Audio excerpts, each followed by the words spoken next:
Welcome to the Maverick Podcast. I'm your host, Kathy Rose. Big shout out to all the free spirits who listen, all the independent thinkers, the people on the Maverick path. I really appreciate you and your support. Today, we have a very special guest, astrologer Catherine Goshen. She is in the New York area, and she's an exceptionally gifted astrologer, very deep, very mindful, very spiritual and sensitive. And we're going to have a great conversation. And she's a Maverick also. So welcome, Catherine. Come on board. Hi, Kathy. It's so great to be here. Thank you for inviting me. Oh, my absolute pleasure. I always love having conversations with you. Yeah. So we're going to have, I think, a very interesting conversation about some of the things that are happening in the world right now and how we have potent reactions and how maybe we can come up with some strategies for elevating our reaction to what's happening. Not only did we have the pandemic and all that huge lifestyle change and the threat and the agitation for, will I get sick? Will loved ones die? You know, all of that fear stuff that was agitated for so long. But now we have the Russia-Ukraine situation, which is pounding on our energy fields. So I thought we might have a conversation about two things. Number one, about idealism, and number two, about the management of anxiety.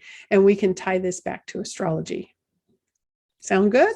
Sounds good, yeah. And sounds very needed because it's exactly as you say, there is so much going on in the world and people don't know where to place themselves. And your viewers are sensitive people. They are outliers. They want to have a way for dealing with what's going on. And one of the most important things I find is to be able to stand in your own energy. And this is very much a signature of the Maverick, that you are not going with the herd and you are able to think for yourself. And that is a challenge on social media today because people are bombarded by simply too much information. Great point. Not only bombarded by too much information, but not questioning it enough. You know, I think the most important step is to filter it through your own consciousness so that you don't automatically believe what you're reading. And I'm not saying go in with a suspicious eye, but I mean, ask yourself, how do I react to this? Does it work for me? And then learn to connect with the universe on your own. Absolutely. And, you know, you asked me a question about, am I a Maverick? Have I felt that way? And I was considering this really deeply this morning. And I was thinking exactly about what you bring, this connection to the universe. And while on the outside, I may not be a Maverick in any way, I stop at red traffic lights and I live in a home with my husband and 2 children. But on the inside, there is a real sense that this connectivity to life is so important and that we have a responsibility to nurture an inner connection.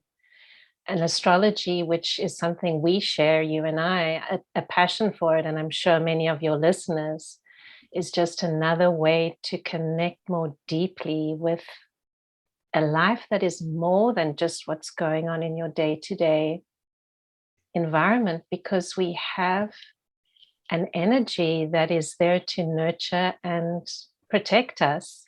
But how can it do that if we are closed off to that because we're so busy with all the stuff that's going on around us? Yeah, and even astrology can go too far, just like anything else. You know, how other people interpret astrology or our attachment to understanding what are the planets doing to me today can go too far, because then it is, again, giving away your power and saying astrology controls me, when that happens quite frequently these days because astrology has become so incredibly popular. But it is using it with that mindfulness of saying, is this helping me? Am I still in charge of my own state of mind and my own reality? Or am I falling prey to giving all the power to something outside of me? Yeah. And we've been so lucky in one sense during lockdown because it was beneficial to astrologers, done hundreds of charts in the last couple of years, and realizing more and more deeply that no one can tell you how a symbol in your chart is going to manifest. And I'm on board with you in that there is too much giving one's power away to, it could be a book, it could be something that someone's saying, something that you're reading on a blog about how an event is going to take place, what's going to happen. Nobody knows, because it's that self-fulfilling prophecy, and we're seeing it very much happening in the world today. Whatever you give meaning to in your life, that is what will be important. And it was Noel Till who actually said at a lecture once, and it stuck in my head, it reverberates in my head sometimes. He said, nothing has meaning in life until you give it meaning. And it's so simple, but if you are going to give the prospect of a war meaning, it's going to eventually end up dominating your life. If you're going to be fearful about going into a situation where you might get sick, that will dominate your life, and it will become the overwhelming reality you experience. And neuroscience is showing more and more. I think there was some excellent research done at MIT in 2018, and we've been building on that ever since, that our neurons grow and they can change, where the brain is plastic. Mm-hmm. So this plasticity is so helpful, because wherever we place our energies, mm-hmm. those neurons are going to fire up, they're going to grow, and the older neurons will fall away because the brain can't hold too much. So you mentioned anxiety earlier. So for example, if anyone, one of your listeners, maybe anyone, has an anxious response to some kind of situation, once they can identify that and put something positive in place, for example, instead of feeling fearful about stepping out the house, they could take a moment to breathe, to come into their body, to remember something positive, to focus on an image. And over time, that will replace the anxious response. Yeah, so much of it is understanding the habit, the habitual way you are responding to outside triggers, and then mindfully creating a new habit. And with anxiety, what I try to talk to a lot of clients about when I ask them, what role does anxiety play in your life? Because there are signatures in the chart that can suggest a predisposition to an anxiety response, a response to stress that is with anxiety. It doesn't guarantee it, thank God, right? But there are astrological patterns that can suggest it. So when I ask, what role does anxiety play in your life? And they say, oh my God, it dominates my life. Then the first thing I tend to ask is, take yourself back to a moment when some outside trigger brought about the anxious response. What was your breathing doing in that first moment? Because, I mean, my God, breathing is free, and it is something over which we have control, and it energizes the body. Our breathing is the first thing that changes when there's an anxious response. And if at that moment, as a habit breaker, you can have alarm bells going off when your breathing changes, and you take that deep breath and you come back and you have a moment to pause, and then maybe produce a positive mantra or a new way of thinking, it really helps to disrupt the whole cycle. Yes, and I feel that calmness coming on just as you said that, taking that breath. And Mhm. from what I've learned and been working with clients is that so much of an anxious response is based on an illusion. It's based on a prediction or an anticipation of what Mhm. could Yes. happen, but not necessarily. So all this nervous energy is just bleeding into something which may never come to fruition. And it is my sense that it is our birthright to be in our bodies, to occupy them, to feel free in them, and to feel supported by life. We are supported. So the habit, changing that habit can allow, everything is connected, body, mind, spirit. We cannot separate them. And taking walks in nature can be so beneficial. All these things that are simple and free, as you say, but that people sometimes forget about. Mhm. Yeah, and what you mentioned is exactly right about many times what happens with anxiety is you jump out of this moment right now where everything is okay in this moment right now, and you jump ahead to fearful potentials in the future. And then the brain spins up, you go into the response, and you hyper focus on the future instead of this moment. In the meantime, you're missing this glorious, beautiful moment, and then the next moment, and then the next moment. So, training yourself to come back into the now, but also learning how to manage if you are an intuitive, or if you are a planner, or if your natural orientation is to look ahead to scan to make sure everything's okay, learning how to manage when there are potentials. For example, fixed signs, people who have the strong fixed modality in their horoscope. And for those of you who are not astrologers who are listening, the fixed signs are Taurus, Leo, Scorpio, Aquarius. So it's not just having a sun sign there. It would be any planet or a majority of planets or the ascendant, so forth. But the fixed signs are the ones who tend to plan, look ahead, tend to have that urge for control. I am in control if I am prepared. I am in control if I have tried to prevent all problems. And I am attached to something working out a certain way. That's the fixed sign shadow orientation. And I know I'm a fixed sign. I look ahead. I see potential for issues.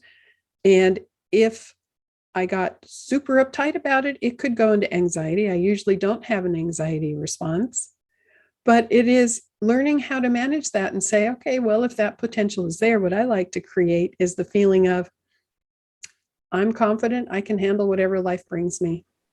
I am up to the task of dealing with this because I am supported, exactly what you said earlier, because I am supported. That is so true, Kathy. And I sense that in you. And I think all the people who work with you also sense that, a very strong and comfortable sense of self. And this is something that I also feel is so important in our world. Young people or in school, everyone needs to develop and work on this sense of self. And it's not something that is highly prized in our culture. We are constantly encouraged to go out and achieve on the outside and rush around, I don't know what, buying clothes or looking good or doing something.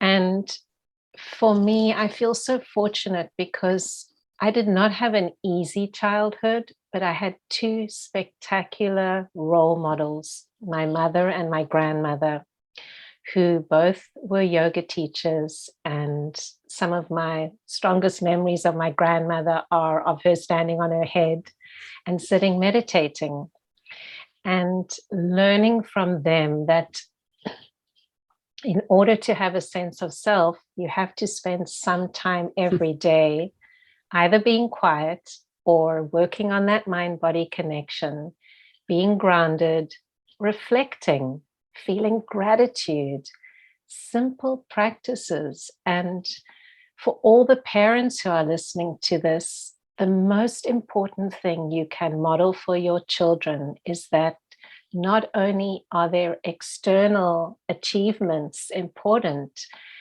but do you set an example and do you help them to nurture that quiet time and that sense of self? Because that's what's going to get them through difficult times or anxious times. Yeah, absolutely. Well said. Because the basic confidence about the fact that you can handle what life brings you, that basic confidence is essential. And of course, in astrological terms, we're talking about the ascendant, which is the identity, and the descendant, which is others and the projection out into the world or how other people perceive us. And that comparison, how are they seeing me? How are they seeing me? Am I getting their approval? Do they like me? Are they smiling? Just even today, I do YouTube videos. You do a lot of YouTube videos. By the way, check out Catherine's YouTube channel. What is your channel name, by the way? Catherine Goshen. There we go. And she does beautiful video updates, astrological topics. But just today, I hadn't checked my comments for a long time. And, people on YouTube and Facebook, sometimes because they have the security from posting behind the screen, they have the safety, they're not face to face, they post negative comments. It just never fails to amaze me why someone would post a hateful comment on a simple, positive astrological update, but they do occasionally. And it's always my opportunity to try not to get reactive to that, or not to think, oh my gosh, someone didn't like what I said. How am I going to handle that? And I think what you sharing now, it ties in so beautifully with your mention earlier on of this idealism. It's so many of us, we always want everything to be perfect. And for example, now, I wish, there wasn't this sense of tension in Russia. And just when the world's meant to be getting out of the coronavirus, you're feeling the sentiment a lot. What about now? Like right now, if you're listening to this podcast, sit in the chair, feel the chair around you. You're in your home most likely, or your car, it's cozy, and you have enough food in your belly, all those things. You're safe, you're fine. That is the reality. And when we idealize and we project of how we think things should be, it's again robbing us of the present moment. It's robbing us of what we have and all the beauty around us. And if you are interested in living a mindful life, it's my sense that coming into the present and not wishing for things to be otherwise is very much part of that. And it's easier said than done, but we spoke of those neural pathways. You can train yourself to not always be looking ahead or wishing things were different.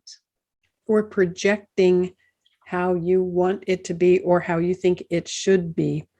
Yeah. And, for those of you who are listening, who may have studied a little astrology or who are interested, there are patterns in the horoscope that suggest the idealistic temperament in nature, the wiring for idealism.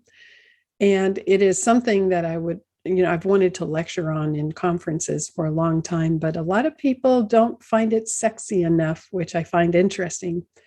But yet I have clients where I will describe idealism and we'll talk about the pattern and they go, oh my God, that changed my life.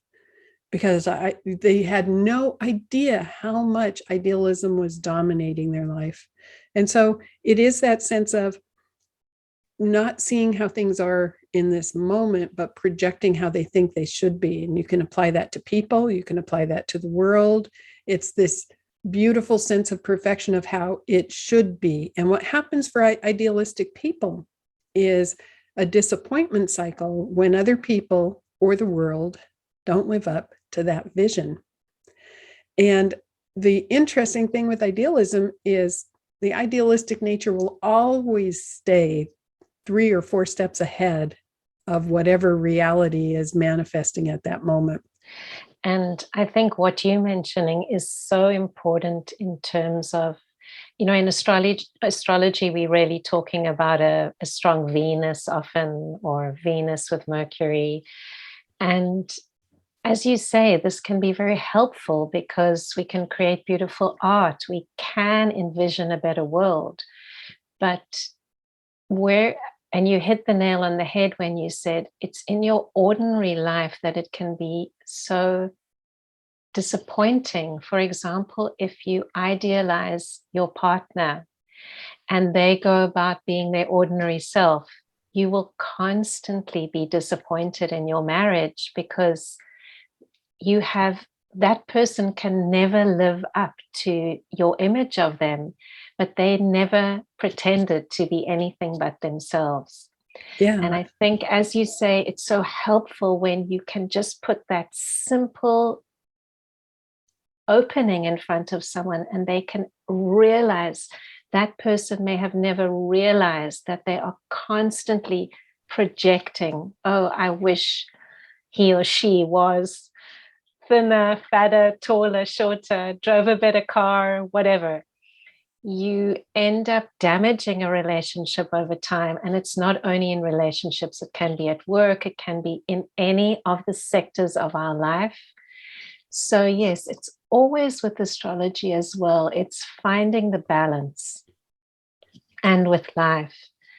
And, a little bit of an anxious response can be good. A little bit of idealism can be good. It can propel us to do something. Otherwise, we might just sit on the sofa all day. But when we get too stuck in ourselves, and this also brings me to another thought, which is get out there, help people, get out of your own misery if you are suffering from a lot of stress, because this is one of the best antidotes to any kind of sadness or feeling less than valuable. When you go out there and you help somebody else, it can be a great too much emphasis on the problems, too much emphasis on this is how I'm feeling when it's super stressed out doesn't really help in that situation. And in the end, with idealism, you can also, many people apply it to themselves. I'm not living up to how I see I could be.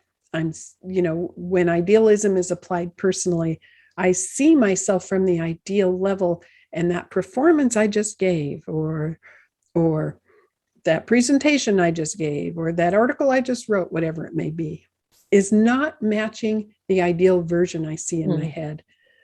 And in the end, idealism can be very inspirational, that ideal vision. We hope, we reach for it, but it is a projection. Now, with other people, I think the key word that I like to focus on is acceptance. Are you accepting the person for where they are right now? Because just because you can see them in a more ideal version doesn't mean they're choosing to live that. And it also doesn't mean that they're ready for it. Just because you can see it doesn't mean you get to dictate when they become that or if they become that. And the same is true for us. I usually talk to people about trying to tell a smoker that smoking is bad and you should stop. You should stop smoking. It's really bad for you. And then when you hammer people with that, what ends up happening? The smoker says, back off. And if you talk to a maverick, it's, I'm going to smoke more. I don't mean mavericks have negative behavior patterns, but it's don't tell me what to do. The maverick energy says, accept me for who I am. And that needs to be applied to us personally too. I need to accept myself for exactly where I am and know that I'm a learning, growing, developing soul, and I'm never going to be perfect. I am. My teacher, Pete Sanders, the spiritual sort of orientation that he brought to the Free Soul organization I taught with for a long time, said, the goal is not to be perfect. The goal is to be perfecting, that act of learning and growing and appreciating yourself every step of the way. Absolutely. I love that. And I love this idea of acceptance, because it begins with ourselves, and then we can project that and take it out into a larger frame of reference. And if your readers and your listeners can cast their minds back to when we were moving into the age of Aquarius, as many people spoke about it, when Saturn and Jupiter came together at 0 degrees of Aquarius, and everyone was very excited because we were transitioning from an earthbound era into a more air-based era, which in astrology means that we're moving from a more material-based society ultimately to a more internet-based communication, everything more mental. And if we accept that we are in greater cycles than we can ever imagine, we cannot in our short lifetimes really contemplate and understand how large these cycles are. Astrology is a very humbling profession, because it teaches you that even in your own lifetime, you can never grasp all of it. And you might as well accept that. And you are an eternal student. So the earth right now is in a process of change. Of course, we're always in a process of change, but there are periods in time where this change is intensified. And you don't need astrology to tell you that. You can sense it. You can look around you. Things are not as stable as they once were. And how about accepting that? How about accepting that times are not very stable, but your vibration is needed. It's important to stay positive. And we really don't know the outcome. Nobody does. No astrologer does. We are creating it as we go along. So what would you wish to create? And if you're listening to this podcast, how would you like to see the world in 10 years' time?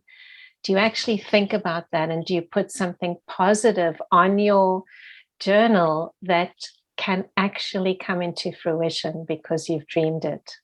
I like the Marine Corps motto. I mean, if I was going to go into the military, I would be a Marine. Their motto is improvise, adapt, and overcome.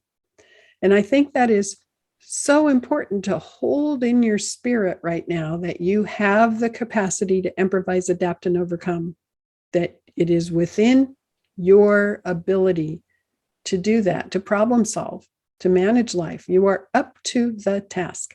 And this whole thing about acceptance, what happens when we don't accept another person for where they are right now, and we don't accept the fact that they get to choose if they heal or not, then we are not only what you said before, projecting an image onto them, but we're having expectations that become judgmental or feel judgmental.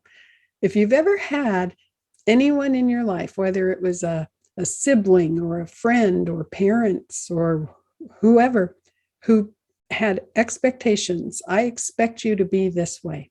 I'm not going to love you unless you're this way. We're not going to accept you into our group unless you're this way. We have these expectations, you must live up to them.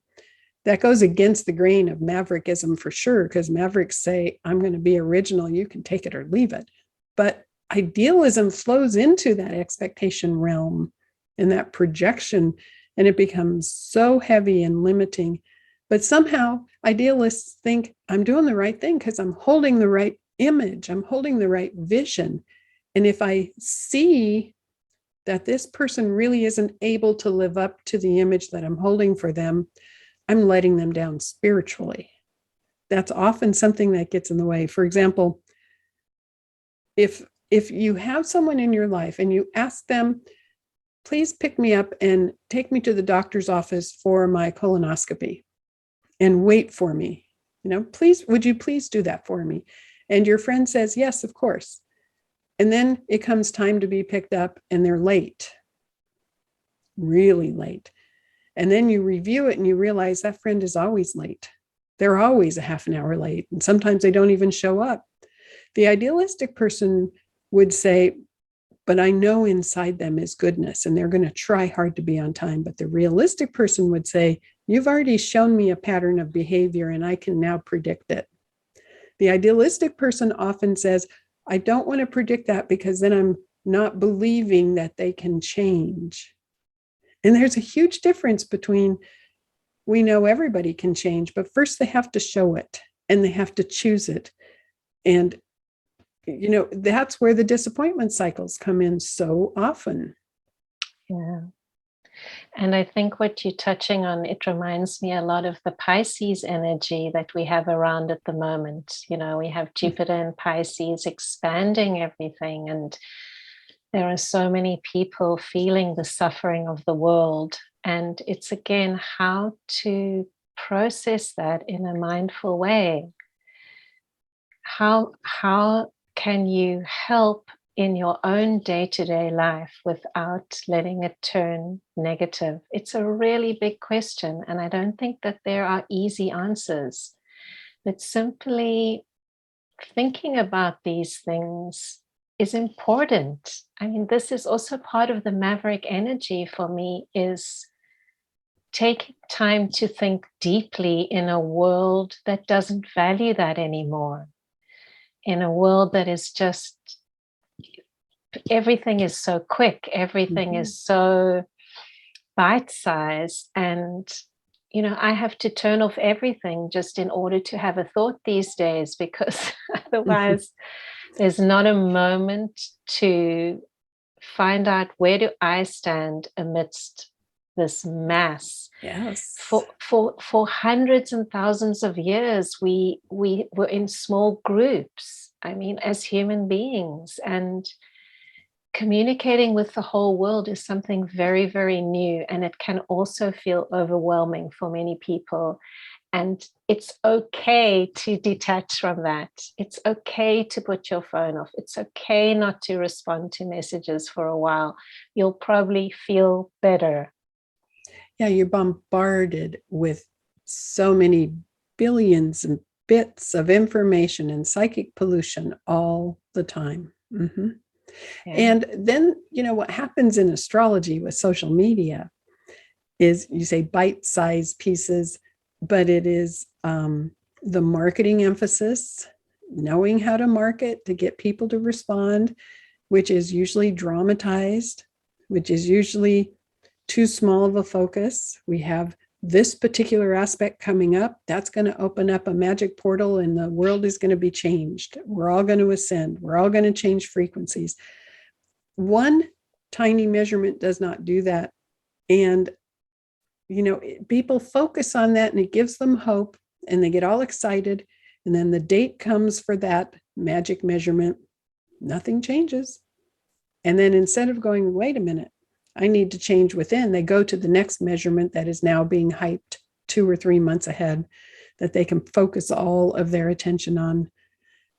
I find it fascinating, because I started astrology before social media. Back in the day, in the 80s, when I started my practice, the only way I got appointments was to talk to people. And I learned to bring astrology into every single conversation, where the only way I got clients was word of mouth. It wasn't from social media. And it's very, very different now. Social media and the free advertising and all the opinions has taken astrology to some hyperbolic levels of sensationalism. Right. And it's so interesting to look back on all those videos that were made in 2020 and see, what actually came to pass. And the way I cope with life is I just don't go there. I hardly watch anything because it's another way of keeping my center. And that doesn't mean I'm an ostrich with my head in the sand. I do take part in what is important, but I'm very, very selective. Mhm. And I invite everyone to be selective about what you consume, because just because someone said it, it doesn't mean that it's right. And I cannot tell you how often, and I know Kathy has this also very much with clients, how often you have clients who have come to you with an idea that because someone told them something about their life through their chart, this is something that is cast in stone and they are destined to live with it. And it's just simply not true. It's one person's interpretation. And who are you going to believe? Yourself? Who are you going to trust? Yourself or somebody else? Yeah, that's such a great point. I mean, the classic is when an astrologer tells somebody at what age they will die. And I've had a decent amount of clients say, but I was told I was only going to live to 65. And it's anchored in their brain. And now they're in their 50s and they're terrified. Yeah. And it is rewiring the neural pathways. Thank God for neuroplasticity. Thank God for the self-fulfilling prophecy. Be mindful what you tell yourself because you get to be right. What do you want to be right about? Yeah.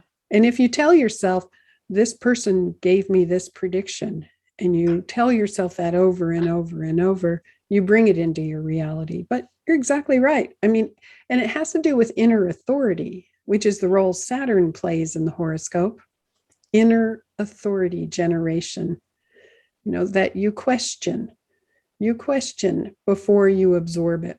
And it has to do with authority bias too. The bias we all have, that this person's in an authority position, therefore I have to listen to them, they know more than I.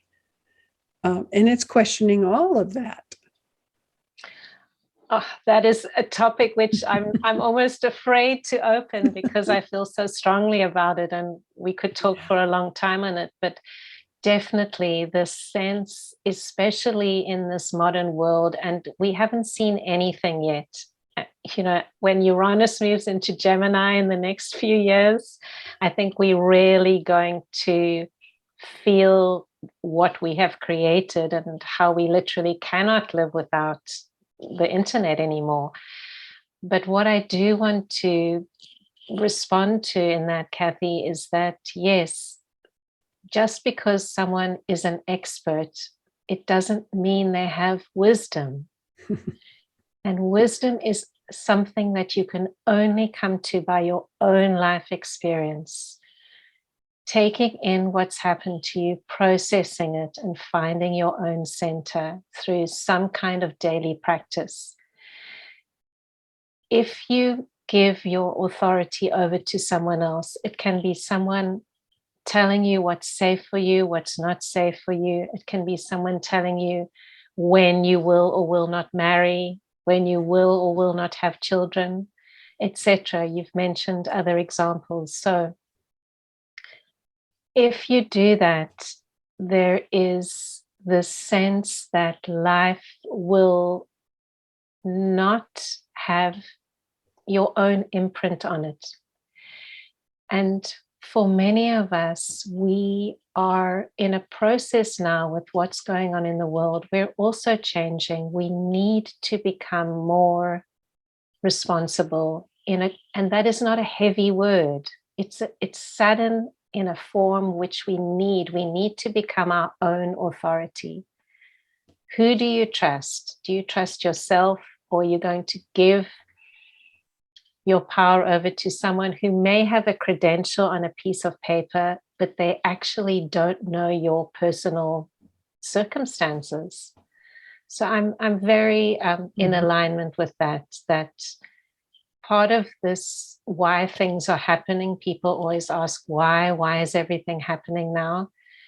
It's a wake-up call, because perhaps we've all been too passive and we need to start taking a deeper sense of responsibility for our own lives. Yeah, the tension and the hardship that has happened in the past few years ends up pushing us to develop skills to cope with it, and ends up creating a dynamic growth opportunity, or we flow into victimization and we fall apart and we say, I can't handle this. This is happening to me. I'm not strong enough. And that's a real shame when that happens. And some people do choose that. The majority of the people don't. But it's also a function of the fact Neptune in Pisces for so long, and getting ready to move into Aries in a few years. Neptune enters Aries, and all that spiritual energy will flow into the inner warrior, the courage, the ability to say, I have to take charge of my own state of mind. That's what's important. I look forward to those changes. I really, really do.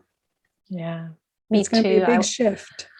Absolutely. I was looking at that this morning, actually, and I was seeing how the slow switch of Neptune into Aries is going to be accompanied by Saturn also moving into Aries. And it's a signal for us to really move away from victimhood and to move into that inner warrior space. And that's a beautiful archetype to manifest.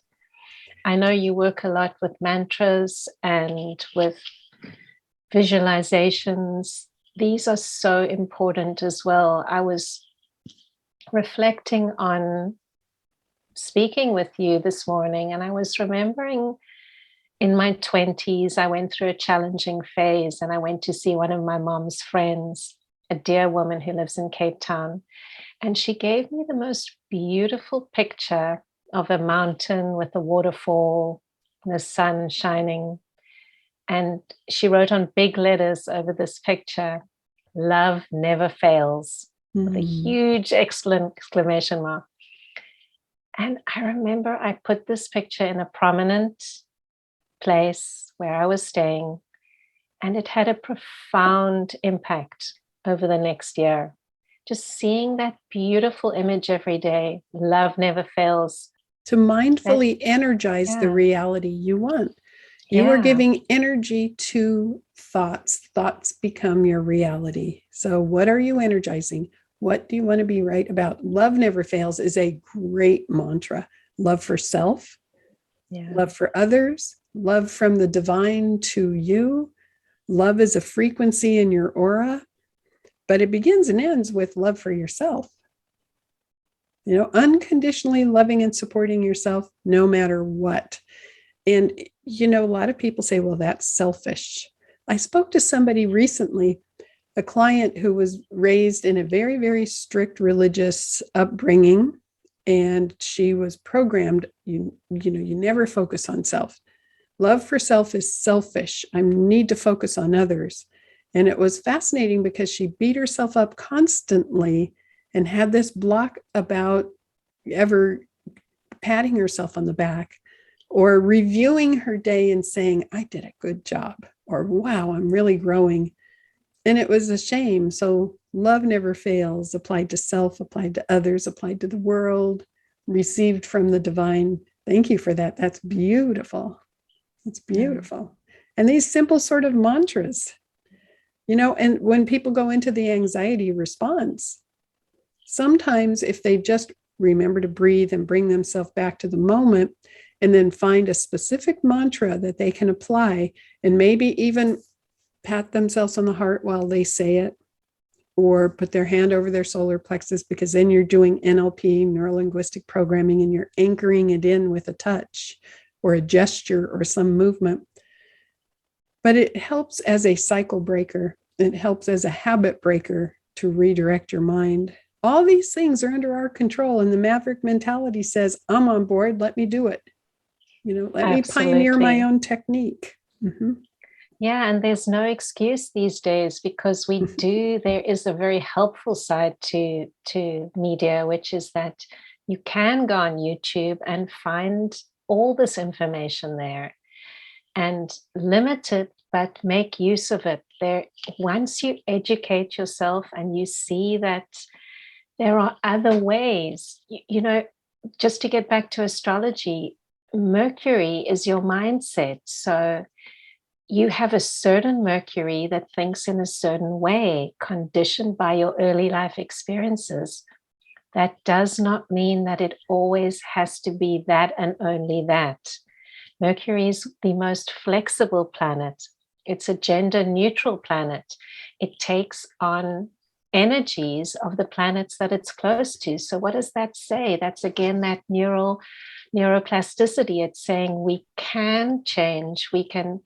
We might not completely change the way we think, but we can alter thought patterns, and this makes us more tolerant of others, because we can say, I see that you think differently from me, and that's okay.